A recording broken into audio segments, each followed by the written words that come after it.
कभी सोचा है कि सच्ची खुशी आखिर है क्या? आज हम पिंगला की एक बहुत पुरानी और गहरी कहानी में उतरने वाले हैं। एक ऐसी कहानी जो हमें सिखाती है कि सुख और दुख को लेकर हमारी जो समझ है वो शायद थोड़ी अधूरी है। तो कहानी की जड़ ही इस एक सोच में है। ये एक ऐसी लाइन है जो हमें एकदम से रोककर सोचने पे मजबूर कर देती है कि क्या वाकई इस लगातार बदलती दुनिया में हमेशा टिकने वाले सुख की खोज करना ही दुख की असली वजह है। तो चलिए पिंगला के सफर के उस पहले पड़ाव पर चलते हैं जहां वो अपनी सारी खुशियां बाहरी दुनिया की चीजों में ढूंढ रही थी। पिंगला की जिंदगी में ना दो अलग अलग तस्वीरें थीं। एक तरफ उसका बीता हुआ कल था जब उसकी खूबसूरती के चर्चे हर घर में होते थे और अमीर लोग उस पर सोने की मोहरें लुटाते थे, और दूसरी तरफ था उसका आज जहां उसका आलीशान महल बिल्कुल सूना पड़ा था, कोई आने वाला तक नहीं था। सोचिए, रात का पहला पहर भी गुजर गया, पूरा शहर सो चुका था, लेकिन पिंगला की आंखें पत्थर की तरह दरवाजे पर ही जमी हुई थी। उसका मन उम्मीद और बेचैनी के बीच ऐसे झूल रहा था कि नींद तो कोसों दूर थी। तो अब कहानी एक ऐसे मोड़ पर आती है जहां पिंगला उम्मीद और नाउम्मीदी के एक अजीब से खेल में फंसी हुई है। क्या ये उम्मीदें ही हैं जो हमारी तकलीफ की वजह बन जाती हैं? वो दरवाजे पर खड़ी बस एक हल्की सी आस लगाए दूर तक राजपथ को देख रही थी। उसका पूरा वजूद जैसे किसी के आने के इंतजार में सिमट गया था। और तभी दूर से कुछ लोग आते दिखे।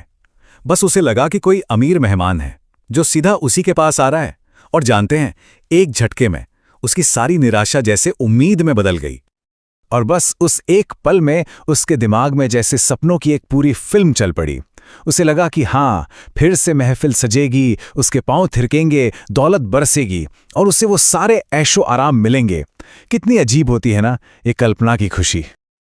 लेकिन वो कहते हैं ना, उम्मीद जितनी जल्दी बनती है उतनी ही जल्दी टूट भी जाती है। जैसी उसकी नजर वापस सड़क पर पड़ी, सब कुछ बिखर गया। वो लोग जिन्हें वो अपना मेहमान समझ रही थी, किसी और ही गली में मुड़ गए थे। अब उस सन्नाटे में सिर्फ कुत्तों के भौंकने की आवाज थी। ऐसा लग रहा था मानो वो आवाजें भी उसके इंतजार का, उसकी इस आसक्ति का मजाक उड़ा रही हों। वो एकदम अकेली थी। और यहीं से कहानी का सबसे बड़ा टर्निंग पॉइंट आता है। ये वो पल है जब पिंगला का सामना उस सच्चाई से होता है जिसे वो अब तक नजरअंदाज करती आ रही थी।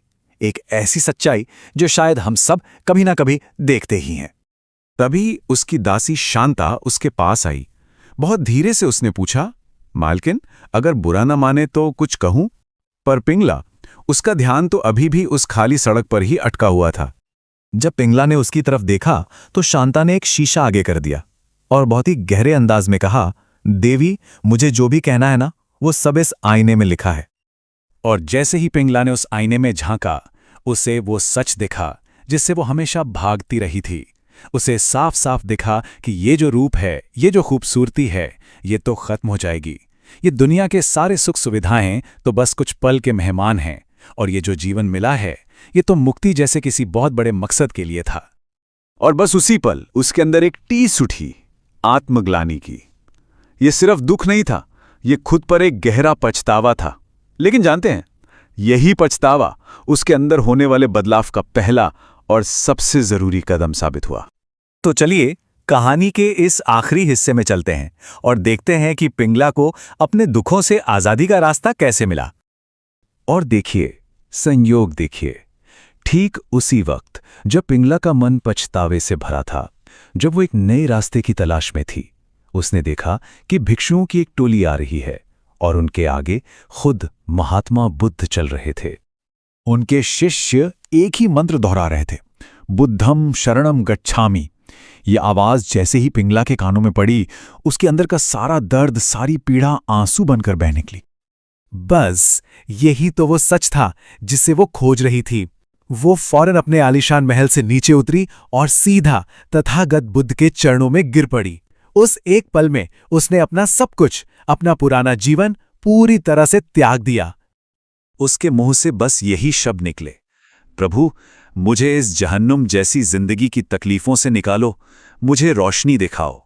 ये किसी और से नहीं बल्कि खुद अपने ही बनाए जाल से आज़ादी की गुहार थी।